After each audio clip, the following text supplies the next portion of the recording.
morning, all you icons out there in Indie Pod land. It feels great to be back. Well, not really, because my face still hurts, my ear still hurts, and I slept wrong last night. So there's that. So ding ding for all of the pains and the aches and all of that going on. How are you all doing this morning on this motivational Monday? I'm happy to be here. I'm happy to be able to bring a special edition of Motivational Monday. Usually it's just me talking to you and talking about a specific topic. But today I met somebody on LinkedIn, and we really hit it off, and we were talking about like what we could do to bring, do a collaboration together. And we wanted to bring to you the topic of finding your voice in podcasting. And because we both feel really passionate about like people finding their niche and their calling and all of that. And we'll get more into that with who our guest is today. If you're not familiar with her, she'll definitely be giving some more in-depth background about herself coming up here. So where have I been? I had if you haven't heard, I had a really bad ear infection that pretty much took out the whole hearing out of my right ear, sent pain down my cheek, and it's still kind of rough. I'm taking a lot of ibuprofen to be able to do this because I gotta get back on the mic and I gotta keep on keeping on. Now, I've been doing a lot of things. If you didn't see the newsletter from yesterday, you should totally go sign up for our newsletter. Go to independentpodcastconference.com/news. I moved all of these videos over to its own YouTube channel over at Indie Podcasters YouTube channel. I think you can go to independentpodcastconference.com/tube.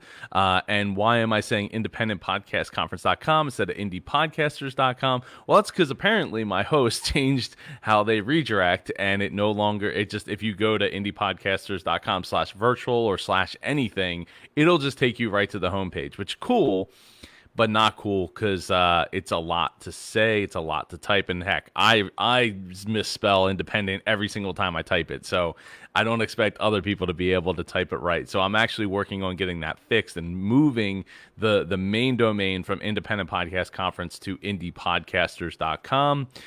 So look forward to that probably later today. Speaking of which, I did go and make some changes to the website, so I'd love to get some feedback on that. If you go to independentpodcastconference.com or indiepodcasters.com, you can check out the new homepage. I'm still working, massaging it. It takes a lot of time and a lot of effort to do these things. And I'm a pretty seasoned veteran on building websites. And it just, when it comes to designing and layout and colors and things like that, like some of those things I'm not great with and just require a little more effort on my part and a little more time.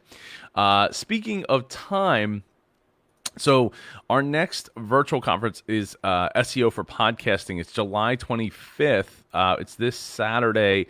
I'm actually not sure. We might actually postpone it and reschedule SEO for Podcasting for a future date because I had some things come up right now, and I'm not sure if I'm going to be able to come through on that. So I will make a final decision probably by tomorrow. We'll reschedule. We might just take the rest of the summer off and pick up after the September 12th event, which if you haven't heard, it's Icon 6 live from the backyard. I'm looking forward to that. I hope that we can do it to the full extent. I think we will. But I'm just really curious to see if that's going to how that's all going to shake out in the end here. So anyway, our guest today is here to help you find your voice in podcasting, or podcast voice for short. And I'm excited to bring on our guest, who is an independent podcast coach and Sounder FM's in-house podcast coach. I need some super claps in the chat from the people who are watching. So give me some clap emojis in the chat for Super Suzy Chase. Woo! What is going on, Suzy? How you doing this morning? That was awesome. I'm Oh, officially thank you. changing my name to Super Suzy Chase. Good. You should. You should. That's what I'm here to do. Help bring the super out of people, and you absolutely should. I love it. How are you feeling this morning? Good. How's Okay. New York treating you? Ring your bell if you can hear me in out of your ear. Oh my God, Joe. I know it's terrible. It was terrible to not be able to hear out of my ear. To be able, like, my wife would talk to me and I couldn't hear because like the kids are like talking or the TV's on and I'm just like 15 feet away or 10 feet away and Some I married can't people would hear. love that.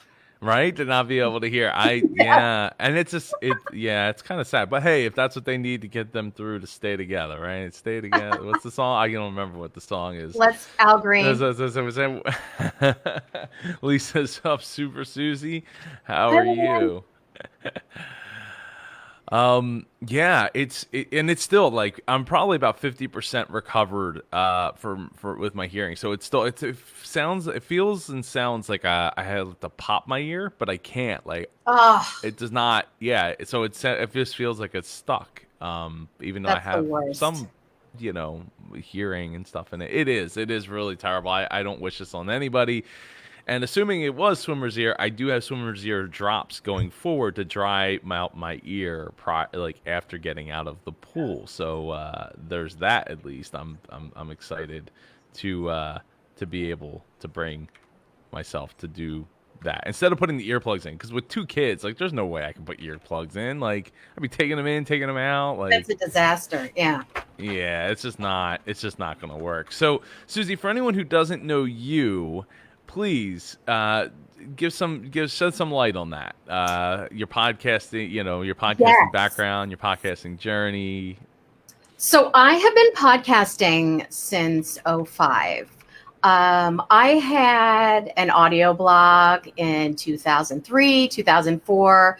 Well, I really had an iTunes radio show in '03, audio blog in '04, and then I heard about podcasting. And I was like, wow, I want my show to be a podcast. So the Groove Radio was launched in '05. And so it's been going since then, which is super exciting. And my other podcast is Cookery by the Book, and it launched in 2015. And it's a cookbook podcast. And I'm also podcast coaching now. I'm the in-house podcast coach at Sounder.fm, a brand new podcast platform. And I'm also an independent podcast coach.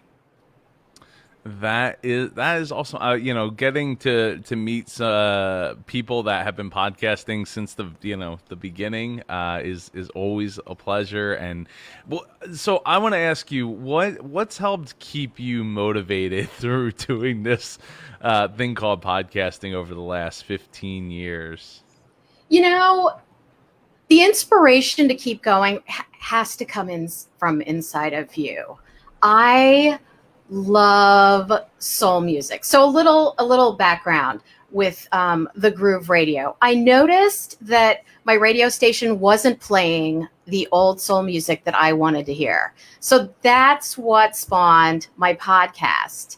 And so I'm passionate about soul music. So that's how I've been doing it all these years. You've got to love it.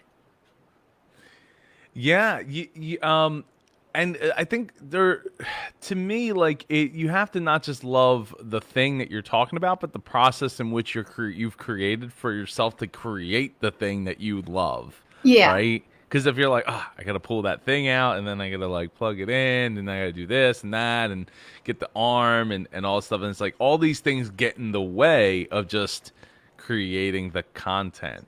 And it's funny because I have this quote from Mel Robbins, and I'm going to read it. She says, to succeed both in life and in business, you've got to do the things you don't feel motivated to do. And that's a lot of podcasting. Like, your idea is very inspirational, super interesting. You love it. You're obsessed with it. You're passionate about it. But the grind of podcasting, that's the real stuff. And you just need to do it. There's no Yeah. magic bullet. Yeah. I would feel I would say if you have started to feel like waning in that, don't be, don't be afraid to make changes. I mean, I know Right. I have, in 6 years, the Dreamers podcast has experienced many changes over the years, and even changing the name, still in the same vein. So the content still makes sense, but it just, how you frame it sometimes in your mind and your listeners' minds can make a huge difference. I mean, and what's in a name, right? Well, if this was still called the Mid Atlantic Podcast Conference Community, I promise you it would not be as big as it is today. Yeah. Right. Because we did it for 5 years and proved that it, it had growth and people loved it, but it didn't have the explosive growth that changing just one, I almost said name, one word can have in other people's minds. Or like what I did with my Cookery by the Book podcast, I added a new feature. You can always add a new feature to your podcast. Like last season, I asked every cookbook author what their last meal would be. And I interviewed this guy who wrote this book about last meals of people on death row. So I tied it in like that, but it made it more interesting for me. And this season, I'm asking every cookbook author what their favorite cookbook is. So it keeps it a little more interesting for yourself. Yeah. I, I've definitely have gone through that process where changing questions that I would normally ask throughout my brain is not even firing all cylinders. Um, it must be ear related. That's one of the things about doing this that is different from like a TV show, right? Is that we have the ability to pivot at any point in which we want, and the ability to add or change out questions, or maybe ask our audience like, what is it that what really gets you excited, and then maybe go and dive deeper into that portion of it. And so like so with your show, right? Let's talk about how you landed on the cookbookery. It's called Cookery by the Book, by the way. Cookery by the book. I thought, where did I get the cookery from? So many people say cookbookery. I think it's cute though. But anywho. Yeah. All right. My bad. So when I grew up in Kansas City, and I was on the radio and I did love songs. And then during the day, I was a cookbook publicist. So fast forward to 2014, I noticed that there were food podcasts, but there weren't any devoted just to cookbooks. So I launched the first cookbook podcast. It was the only cookbook podcast for a long time, and now there are a few more. Were you excited by the idea of being the cookbook lady? Yeah. Was that a thing for you? Like, well, because the thing is I'm just a dopey home cook. Like, I'm not a great cook. I'm a mom. So I thought, great. I make a couple of recipes out of every cookbook. So I thought, okay, it'll kill two birds with one stone. I can figure out what to make for my family and learn something. So in every episode, I talk to the cookbook author about the recipe I made. And sometimes it's like, wow, I really screwed up. And I'm not a chef. I'm just a mom in the West Village.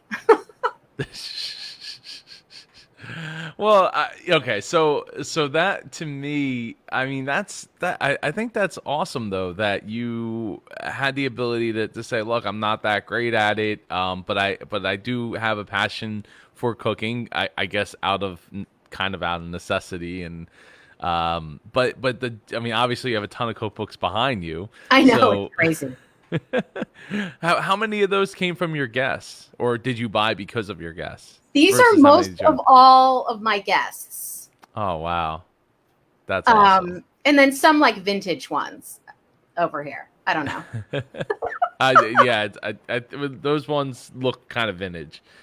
Yeah, Right but above your I keep microphone. all the ones that have been on my show. And here's another key for podcasters. So before I did this, I sent out a press release to all cookbook publicists saying, "Hey, I'm launching this podcast," and cookbooks from publishers started pouring in. So Mm. it's a good tip to think about writing a press release to announce your podcast. We did a press release for the first Indie Pod virtual conference, and that got a ton of traction. In fact, since then, our site traffic, like where it spiked, it has just constantly ridden a wave of higher traffic than we were getting prior to it. Yeah. I don't. It's not like a ridiculous amount of traffic. Like it's not like a skyrocket, but it did skyrocket, and then all of a sudden it just kind of kept floating. Um, so I definitely can speak to the power of doing a press release, and they're not that expensive to do, even if you don't write it yourself. Like I mean, the one service I used, it would be $400, which isn't free. But like if it's going to potentially give you that traffic that you're looking for out of the gate and potential listeners, because you're getting in front of media, which could Right. potentially land you in front of more media, which could potentially land you in front of more, potential listeners. It's not a terrible thing. Just I would be strategic with how you use it, right? Obviously, you're not spending $400 a week to do, a press release every week or something like that, but um, Mine you was know, free. yours was free. Oh, Yeah. awesome. I did mine. I looked up to see like how you do a press release. Hmm. And then I just targeted. I just sat on my couch and looked up who the cookbook publicists were. So it could be free or it could be $400. Yeah. Well, I think mine was a national release, right? So it can be cheaper, a lot cheaper, to have somebody else write it and do a more targeted, like I only want people in New York or Yeah, I yeah, only want yeah. people in that tri-state area. Then it is a lot cheaper. Then I was just talking. Yeah, I'm glad you said that because it makes me clarify. I was talking about a national release. That ended up in lots of local news organizations' websites. Um, so yeah, so I think that is a great way of doing that. Now, what do you do to keep your focus on cookbooks? Well, one thing I do is I have my episodes into seasons, and I do it. Cookbooks come out in usually October for Christmas, and then another big batch of cookbooks out comes out like in April for Mother's Day and summer, spring and summer. So I only record from September to June, which coincides with my kids' school year. Look at that. Um, so, because it's so much work. So it's nice to be able to take the summers off. I record more so I can keep releasing over the summer and keep posting on Instagram. But that's basically how I do it. Now, how has your show helped you, like with your, like on the business side of things? Because obviously you're an independent podcast coach. You're Sounder FM's podcast, in-house podcast coach. What like how is the cookbook how is cookbooking helping you? Well, you mean in terms of giving helpful tips and inspiration? Well, no, I meant from a business standpoint. So, like, are you still a cookbook publicist as well? No, no, no, no, no, No. no. Okay. No. So I'm not a cookbook publicist. I'm just a podcaster now. Just a podcaster. But you are doing it out of the enjoyment, right? So, like, I guess my question is would you be doing it otherwise? Like, would you find another topic if it wasn't cookbooks? Uh, that's a really good question. Because Probably. because of the whole business side of things, right? Like that's if you don't to me, like if I don't have a business component, then I gotta really love what I'm talking about to make it because everything's got to pay rent in some way, shape, or form, right? Is it in a necessity or in entertainment value? So like, if it's not on the business side of things, then it becomes the entertainment value. So I'm just curious I for you. just, I probably, it'd be hard to find another kind of interview podcast that I'd love to do Hmm. because I love cookbooks. I saw a need for that in the food genre. Um, did that answer your question? Yes. Yes. Okay. It did. It did. So the answer is you would find another thing if not cookbooks to scratch that itch of creating, right? Maybe. Well, I still have my soul music podcast too. So Oh, okay. Oh, I didn't know. Oh, I didn't realize that. yeah, I've been doing that since '05. I knew that you had it. I didn't know that you kept doing it after 24. Was it 2014? You launched the cookbook or 2015. Yeah, I do 2015? both of Yeah. them. Oh, okay, okay. Yeah, I didn't realize that. On top of podcast coaching, which is awesome. Yeah. Now, have you thought about starting a podcast for podcast coaching? So many people have brought that up to me. Um, and I'm mulling it over. I need to research. I'm a big researcher. So I don't know. We'll see. Stay tuned. Hmm. And what's one more show, right? Yeah. It's not a huge deal. Yeah. Um, so let's see. So what when it comes to talking about like adding a podcast to your life, like let's talk to the person who hasn't launched yet, right? Yeah. They think they know where they want to head. They think they know what they want to do it about. They think they know how they're going to market it and bring people to the show. Um, like what kind of changes should they be prepared for in their life? Definitely time. It takes time. So for my cookbook podcast, I read the whole cookbook. I research the author. Like, I read everything that they've been on. I've listened to every interview they've been on. I make 2 recipes. That's like a week's worth of stuff right there. It's a lot of time, depending on what kind of podcast you want to do. And then there's the editing, add that to the time too. It's a job. It really is. It really is. That is a lot more preparation work than I've done for any of my podcasts. And I mean, obviously, you're not the first to talk about like the amount of research of reading the book or a book and doing that level of actually cooking the stuff that's in it. I gotta say, I also find it very ironic that you live in a place that you could literally eat a different restaurant a day for the rest of, or actually like multiple times a day for the rest I of your know. life, and still not reach all the restaurants. And here you are doing the cookbook. I know. And I have the smallest kitchen in the world. I have the smallest New York City kitchen. I'm just asking for it. I don't know. I don't know. No, I love that though. It's just very ironic. That's all. Yeah, it is.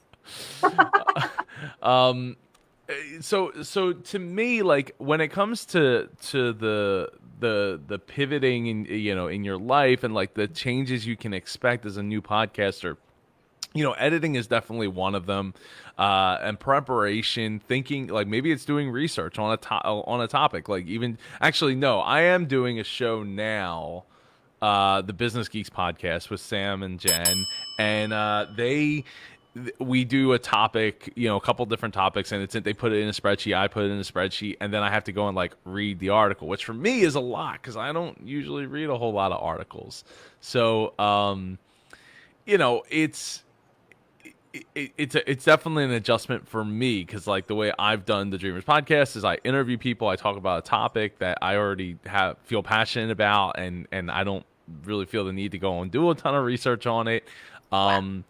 versus like this, like I have to go and I have to like watch a video, I have to like read the article, maybe look up a couple more articles so I can understand it a little better and all that. So it's definitely different from my standpoint. Now, with that said, like if I could go back and change one thing, I'm gonna ask you, Suzy.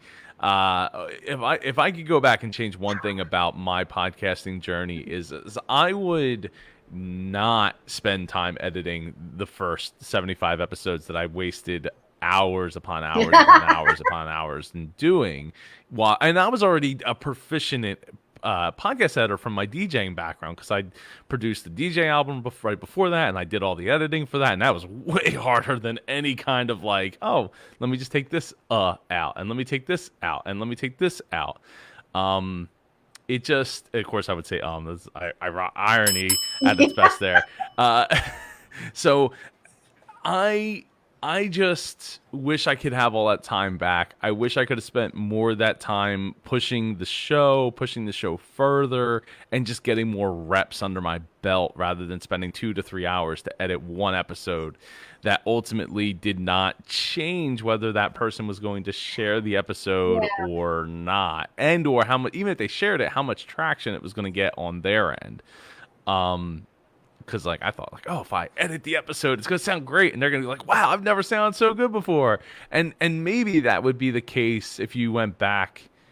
I don't know. Maybe you could tell me better. 20 or 2006, 2007, where like people weren't getting interviewed on podcasts, so maybe they were sharing it on their MySpace, soon to be Facebooks, or Yeah. their Twitter, soon to be Twitters and things, where it just might maybe makes a bit of a difference versus like even at 2014, like I don't think it made much of a difference. I don't think it moved the needle enough. I think I spent way too much time. I mean, I remember we went on first time I got to go to Vegas and California, and being out on the West Coast, and like I'm in the back of the van like between Vegas and California, and I'm sitting there on my laptop, feverishly editing, because at the time I was going 5 days a week with the show. And Wow. yeah, like it just didn't, in hindsight, it's like none of this is going to matter 4 years from now. Yeah. Other than me getting really good at editing audio, which again, 4 years, like actually not even 4 years later, literally like 2 years later, I stopped editing my show altogether because Ava came along, and I'm like, I ain't got time for that. We're doing it live. Like it is what it is.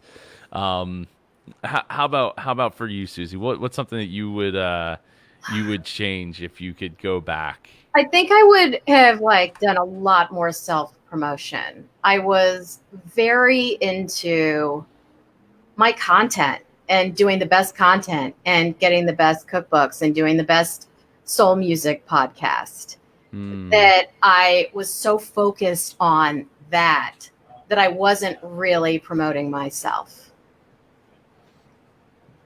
And you didn't even have any competition back then. So what difference?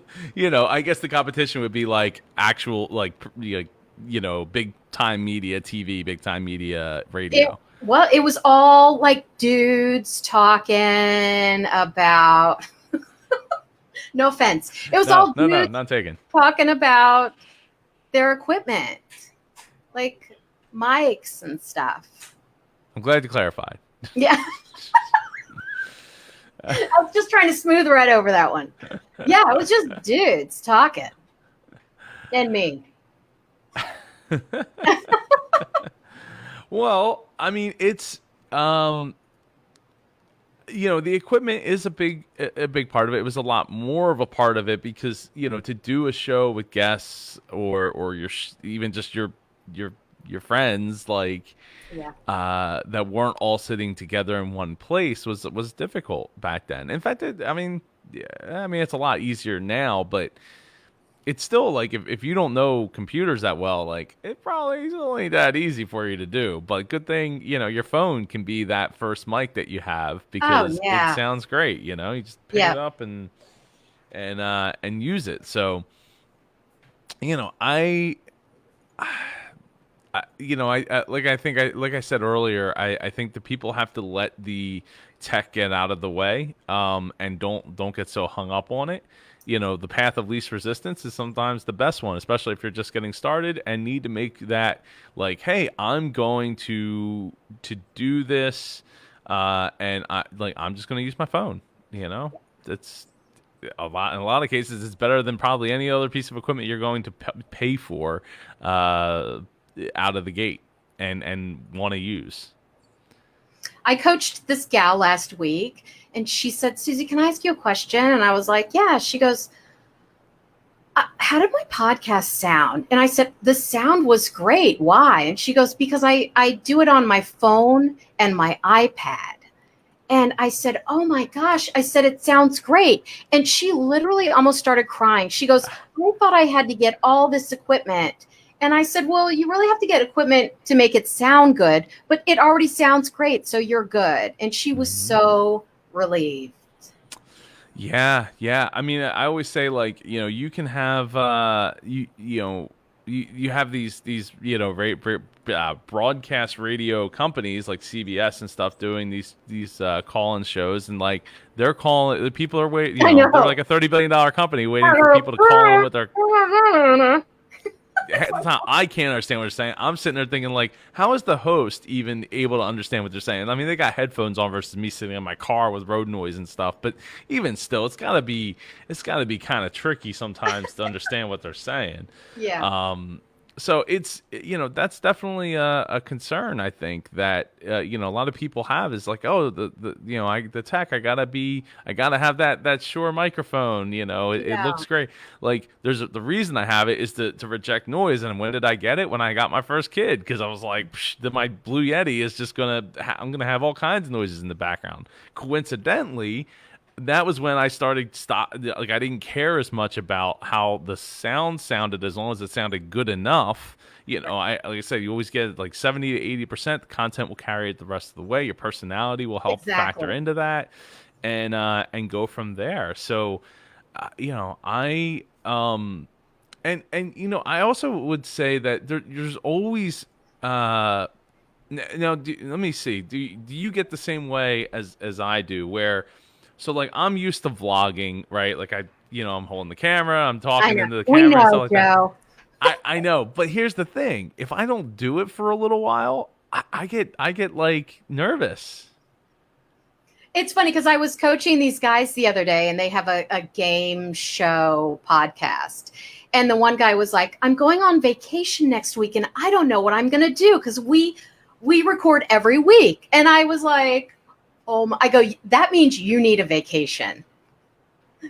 Is that John? Is that Jonathan Oakes? No, No, okay, all right. I wasn't sure if you were talking about Jonathan Oakes with the Trivial Warfare, or no. Warfare. But shout out to him, by the way. Yeah, no, I didn't take a vacation from podcasting until when was it? It was the be the I took a little vacation in the beginning of 2019.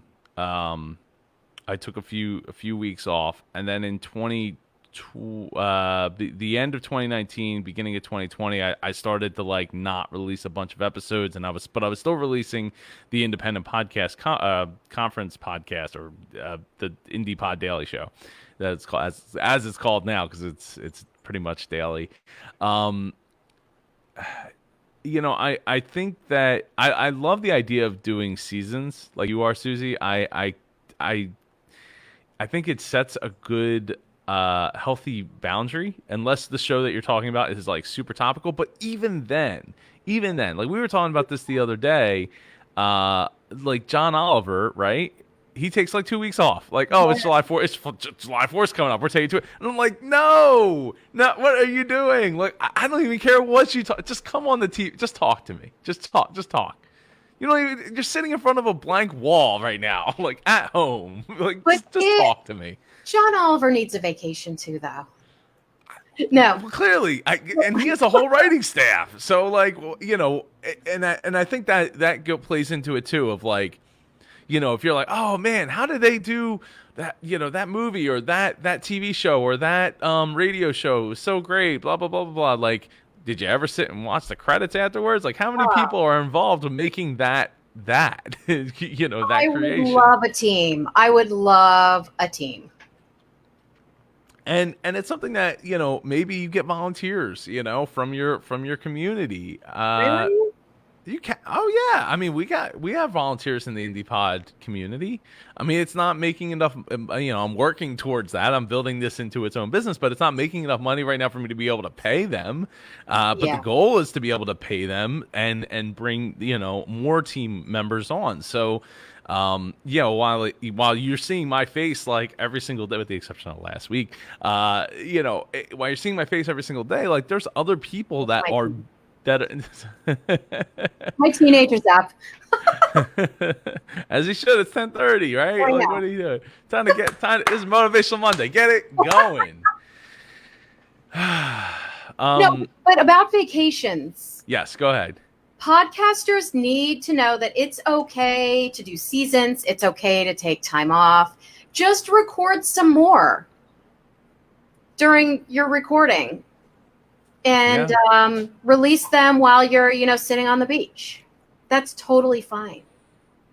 it is. Vacation is smart. And there was vacations that I took where like after like post editing every single episode. There was episodes that I released that were pre-record, obviously pre-record, because I wasn't doing all live streaming episodes until I don't know, like last year sometime I started doing that.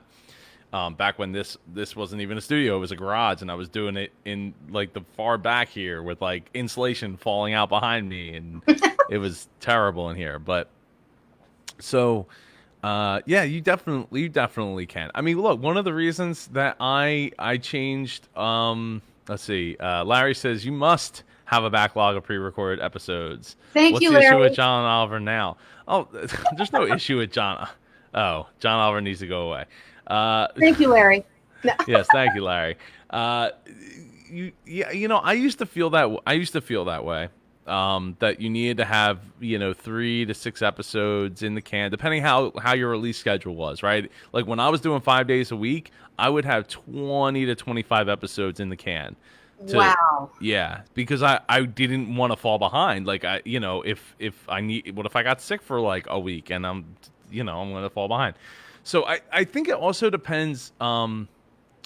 It's really ironic too is listening to your audience. One of the things that I learned was that my audience didn't want 5 days a week. They were like, I'm falling behind and I don't want to Right? fall It's a lot of behind. pressure on them. It is. It is.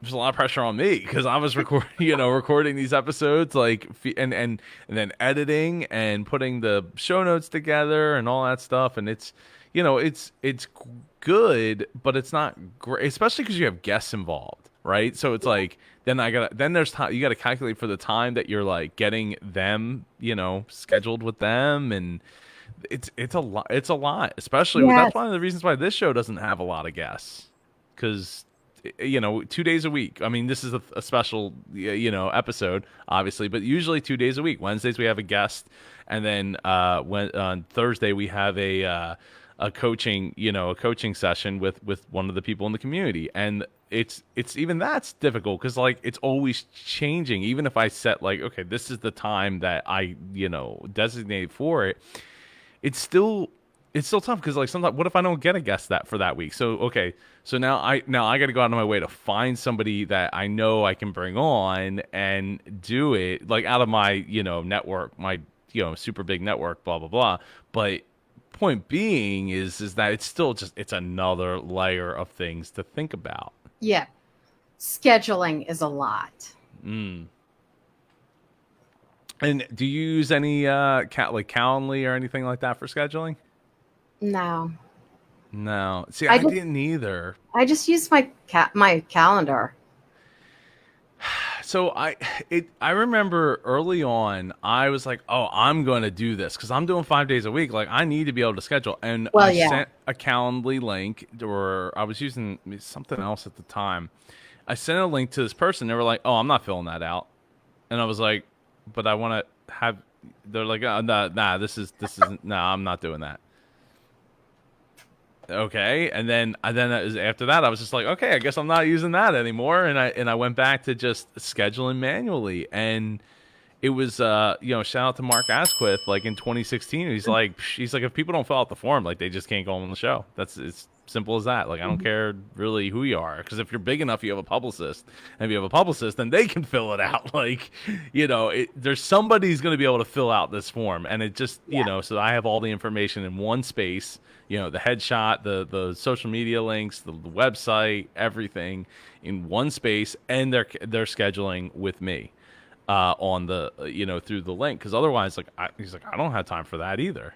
So somebody's got to give, right? And I'm just like, I just want to be accommodating. But in hindsight, I wish I had started that sooner, because it was a real pain. And obviously I could go and schedule it for them if it was that big of a deal and that big of a guest and that big Right. of a blah blah blah. But I don't know. It's a weird space. And I one person once told me it was rude to send them a calendar link, and I couldn't understand. I couldn't understand it. I'm like, I don't know. I don't know. Maybe they were still operating as if it was 5 years earlier or something, and it was just ahead of the curve for them. I don't know. Sounds like. Yeah, I don't know. But anything that can make your life easier, I wholeheartedly think that, yeah, that's what you got to do. Path of least resistance for Yeah, sure. totally. Um, so yeah, let's dive into the niching end of finding your podcast voice. Okay. First of all, I call it a niche, but potato, potato, tomato, tomato. So let's just get that out of the way. Okay. So the beauty of the niche is, I think, it comes with a community. You already have a community there. If you're into it, like, for example, my cookbook podcast, there was already a community already there who loved cookbooks. And I love the idea of podcast micro niches these days, because you bore down into a subject matter or something, and if you love it, other people are going to love it too. A podcast for everyone is a podcast for no one. That's what they say. Yeah, and it's hard in the beginning to think about that, to think about it in those terms. Larry Roberts adds, automation is critical. I streamlined and automated my booking process, and life is much easier. I still need improvements in posting schedule, though. Yeah, or in posting schedules, though. I guess he's talking about schedule, like when episodes are going to come out. Is that what What's you're going to referring come to out there? when? Yeah, yeah. Hmm. Um, so yeah, so you were saying the podcast is for no one, no one if it's for everyone. Yeah, I mean, it does sound like a cliched, and it does sound like it does. it doesn't make a lot of sense to people who are, especially when you're just getting started, because you're like, oh, well, I want as many people to be able to listen to it as possible, and it's tough, because you know what the other thing is people look at the exceptions rather than the rule, Right. right? They You're not like, Joe Rogan. Like, right. you can't just turn on the mic. An everyday person can't just turn on the mic and then you have all of these listeners. That's Oprah, you know? Yeah, well, but the thing is Oprah it didn't start for everybody either, right? I mean, who was probably? I'm sure it was mostly women that was in her audience. At least one episode that I watched the other day where she did that racism experiment, like Yeah, that's a from good point. '94 or whatever. It was like there was like probably like five guys in that whole crowd. Like Yeah. there wasn't a lot of guys there. Yeah. So like she started with that niche of and I'm not even sure what her early episodes were talking about, but point being is you can't judge your like just getting started to somebody else's like, well, even if you just took like 10 years after she started and became a name, like you just can't. Is somebody crawling under Yes. Oh my God. Oh man. That's my uh husband. This life in COVID right here. yeah. Larry says, one would think readily random is not niched and therefore doomed. Well, we could talk about that later, Larry. But that's your Larry. niche, Larry. It's random. Like, there you go. You carved it out already. It's random. And you know what you're getting when you hear the term readily random. It is. It is. I mean, it's a comedy, but in his case, it's a comedy podcast.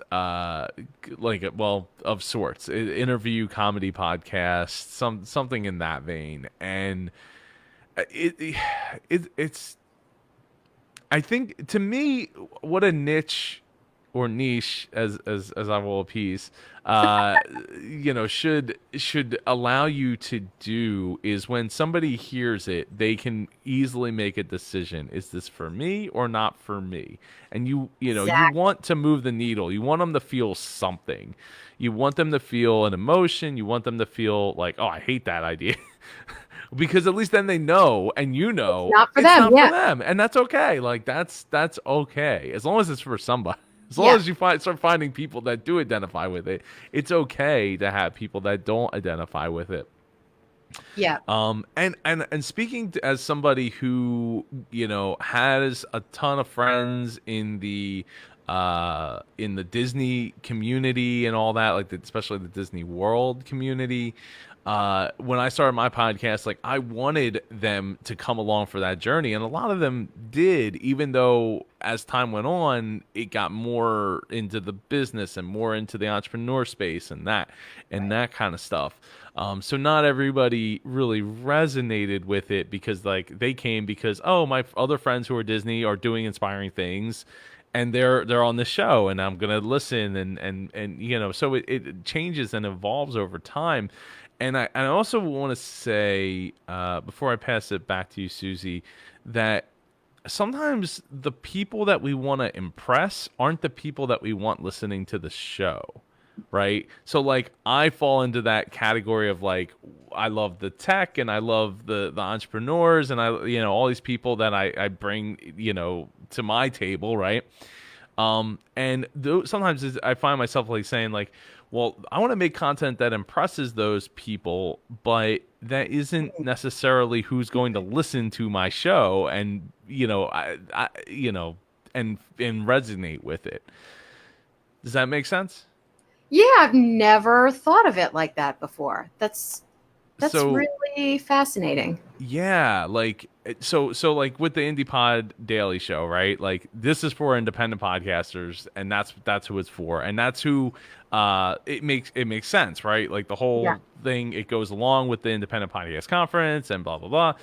But the Dreamers podcast didn't go along with that, right? The Dreamers podcast also didn't go along with the other sets of people, like the Disney heads that I have in my my table of people or circle of people or whatever you want to call it, Yeah. and yet I still wanted to create a show that brought them like something to them because I mean I have like thousands of friends and followers that are in these different spaces and niches, and like I want them to all be impressed with the work that I'm putting out, but they're not going to necessarily listen to it because it's not necessarily for them. Right.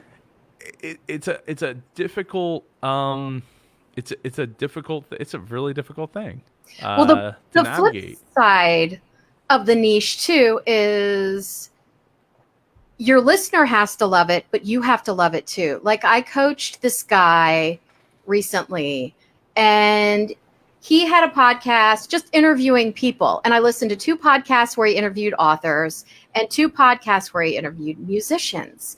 And I said, wow, you were so much more passionate about that conversation. You were so excited. You had so much to talk about. And he said, wow, I loved those interviews so much more. But he goes, I thought I had to do a podcast that was just a wide variety interview podcast. And I said, no, you love music. You could have your niche could be music. And so he was so relieved. He was like, thank you. I'm going to just focus on musicians, songwriters, studio people. And so you have to be passionate about your niche on the other side of it too. Yeah, yeah. Well, because again, people fall into that trap of comparing other people who, again, are further along in their journey. Or like, oh, well, Joe Rogan can add anybody on, or Oprah can interview anybody, or Larry Right. King he interviewed all kinds of people, and it's Larry like, King. yeah, Larry King. But okay, like, yeah, but I guarantee you that none of them started as that, like what you know them as now, because they've transcended that, right? And it's why Right. so in the sense of niche, to give an example. So this past week, while I was pretty much out of commission, more or less, in creating content and all that, I went through and did something I had already started to do it in the past, like 6 months ago. I think I started doing it, but then I reverted and was like, well, I'm gonna bring everything under one canopy, the Super Joe Pardo brand, outside of the indie pod community.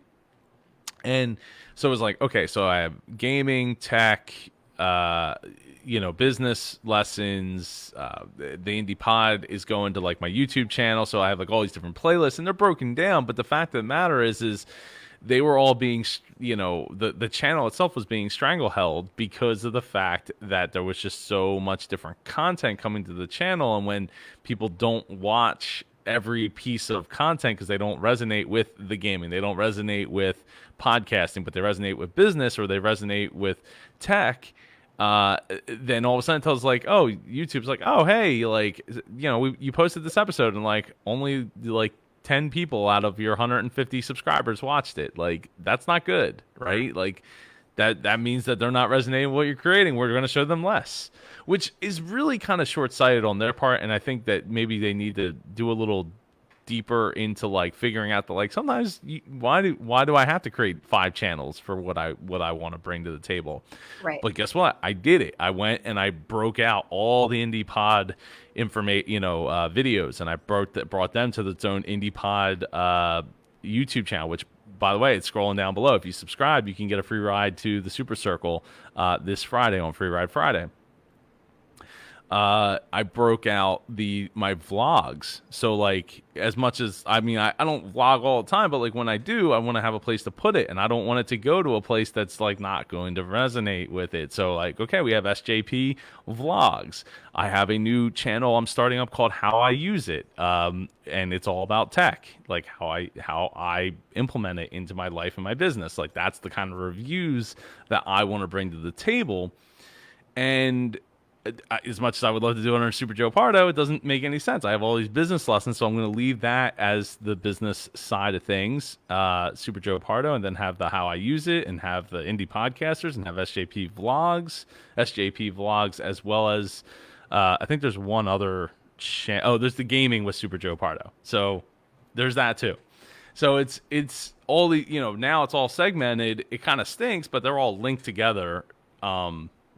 And it's still me. It's just segmented so that I can get more traction with when I post the ones that I do post to. Because you don't have to post every day. You just got to have people engage with the content that you do post. And it's the same thing, with podcasting and finding your niche, right? Your niche of like, if I just have this podcast where I'm talking about everything and anything, then you're trying to like get people to fall in love with you, and while Right. they will, the thing is it's going to take a lot longer for them to fall in love with you if they are not finding you, because they're not, they're only looking for the things they care about, and what they care about is not you in the beginning. Exactly. Exactly.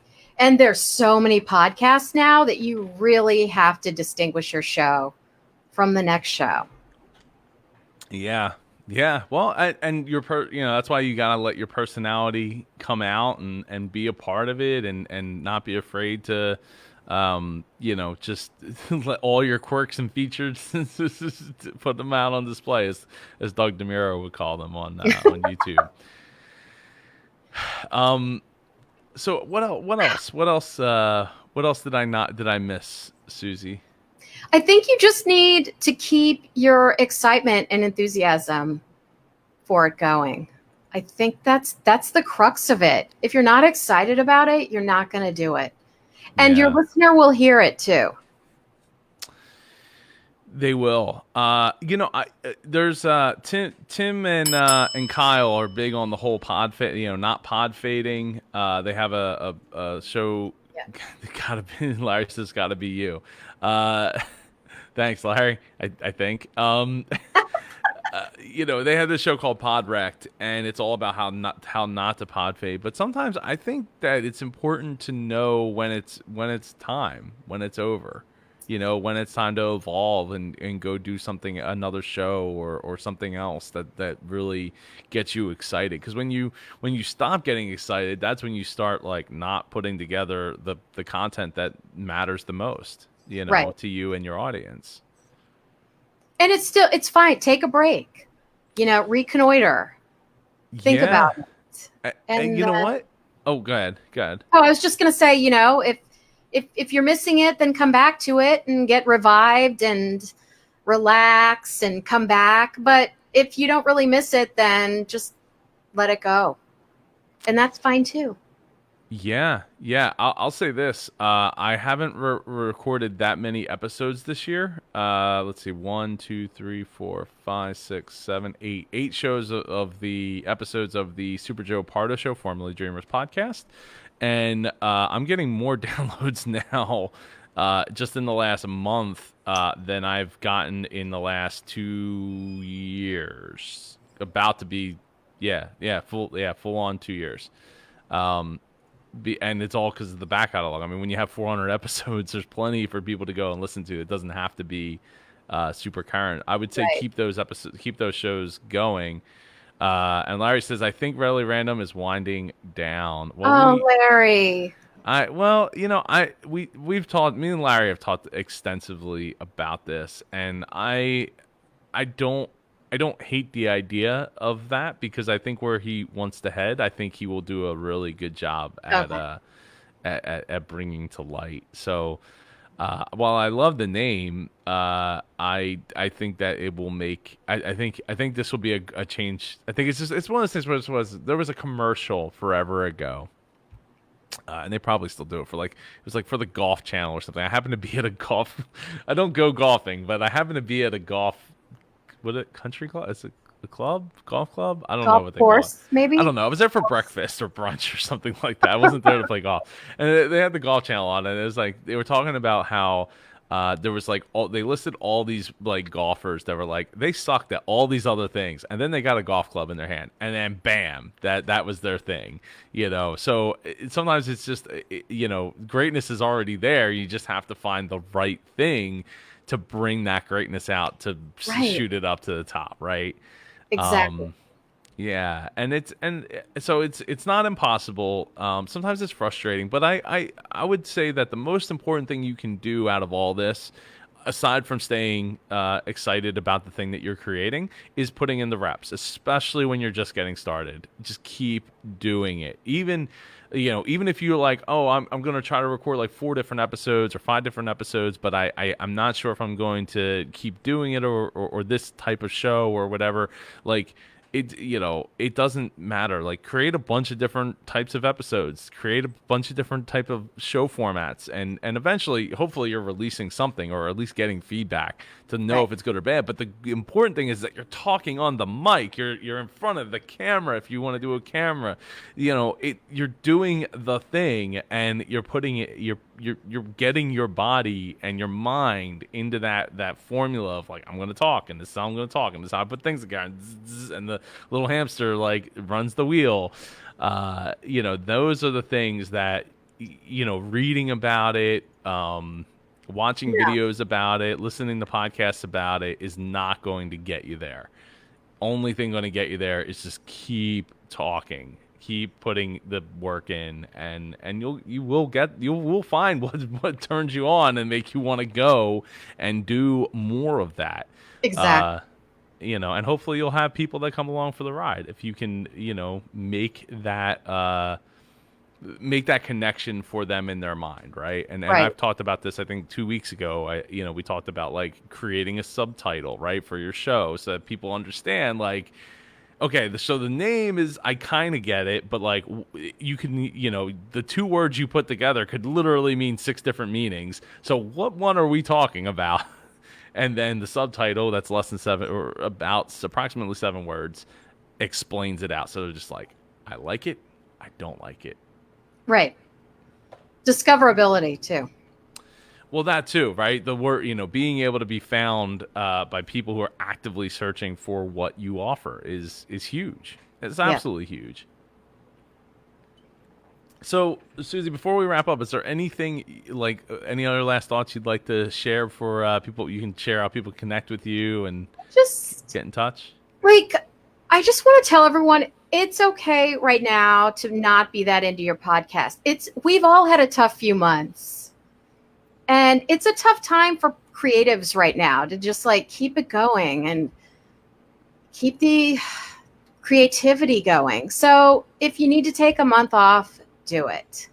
Um, it's fine. We're all worn out. That's that's my message for today. No, I think that's fair. We are, and I mean, there's a reason why this year I put out 8 episodes of the Super Joe Pardo show, Right. right? Like, it's because it was difficult to come up with content and stuff like that. Well, even, let's see, last year I didn't put out 1, 2, 3, 4, 5, 6, 7, 8, 9, 10, 11, 12, 13, 14, 15, 16, 17, 18, 19, 20. So I put out 20 episodes last year, which is like one every other week, Yeah. basically. Which is not to my normal standard, which was usually every Tuesday, like 8 a.m., like new, episodes coming out. Because consistency is a big thing.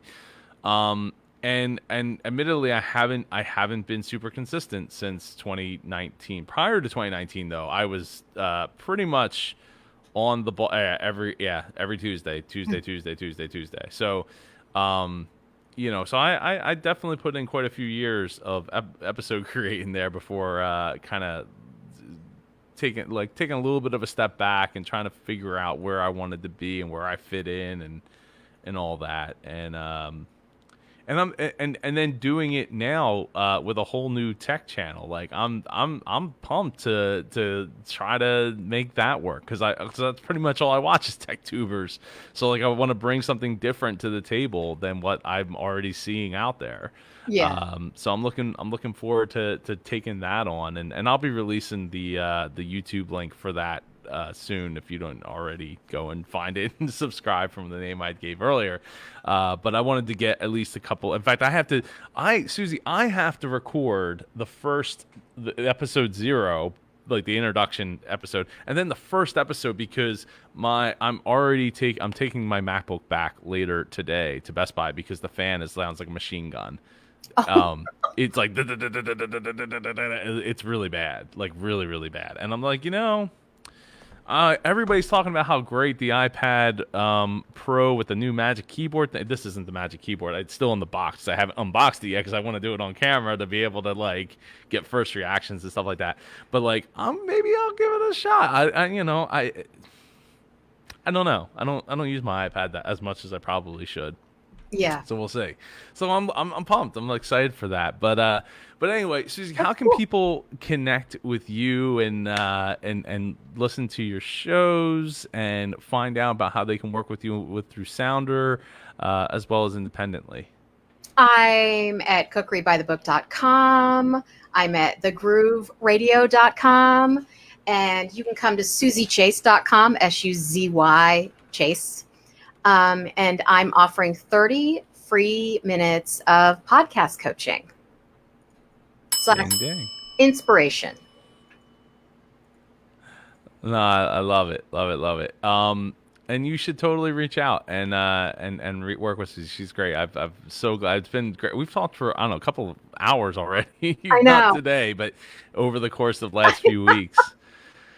And it's just been awesome, and I can't wait to get up to New York to see you. And I mean, I have plenty of friends up in New York, so I Yes, when we're out of someday, quarantine. yeah, Oh, someday I would love to get up there and meet you in person. We'll I go get can't something to wait. eat. I can't I wait to know, see people again. right? Yeah, it'll be a great time. I'm looking forward to it. Yay. So, yeah, everybody, if you've enjoyed this episode of the Indie Pod Daily Show, go and share it with somebody that you know that is into podcasting, wants to get more into podcasting, live streaming, and getting their message out.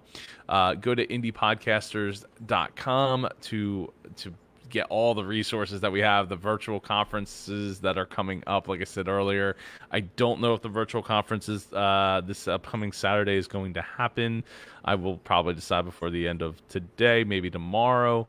And blah blah blah blah. Go check out the IndiePod University Supercharger podcast. It's all over there at indiepodcasters.com. And if you want to get featured, you should totally go to grabalisten.com. I love the domain name.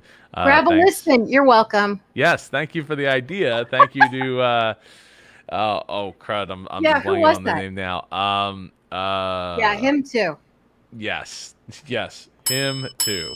Uh, blanking on the name. I know. His show is called the 500 level lounge. So I know that part.